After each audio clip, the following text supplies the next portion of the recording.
ఉన్నటువంటి ఆనాటి కాంగ్రెస్ ప్రభుత్వం డాక్టర్ రాజశేఖర్ గారి నాయకత్వంలో ఉషా మహిళా కమిషన్ వేసి ఈ అసమాజంలో అంబేద్కర్ ఆశించిన లక్ష్యాలను కేంద్ర శక్తులను తిరుగుబాటులో ఏ ఆర్థికంలో సవరించాల్సిన అవసరం ఉంది అని చెప్పి ఉషా మహిళా కమిషన్ వేయించి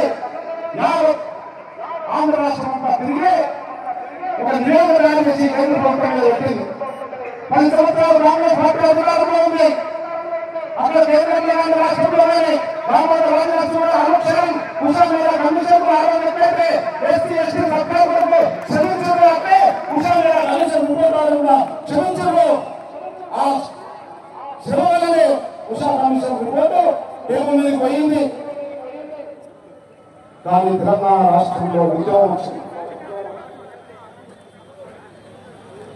తెలంగాణలో ఉద్యోగం ఊహత్తులు ఎదుర్కోవడం ధర్మంలో ప్రభుత్వం ఏ నిర్ణయం తీసుకోవాలని పరిస్థితుల్లో ఎన్నికలు వచ్చినాయి. ఎన్నికల్లో కాంగ్రెస్ పార్టీ అధికారం కోల్పోయింది.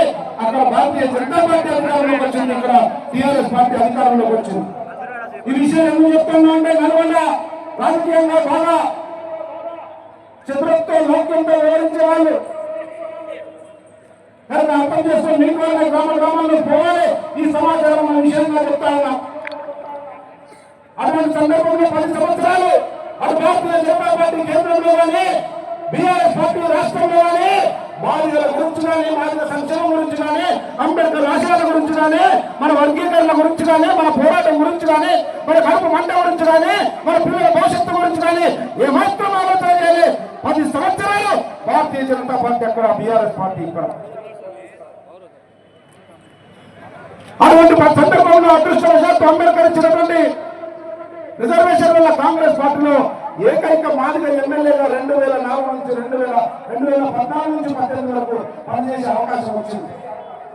ఎప్పటికప్పుడు బయట మండల విజయాలతో మాట్లాడిన ఉద్యోగులు పనిచేసిన పెద్దలుగా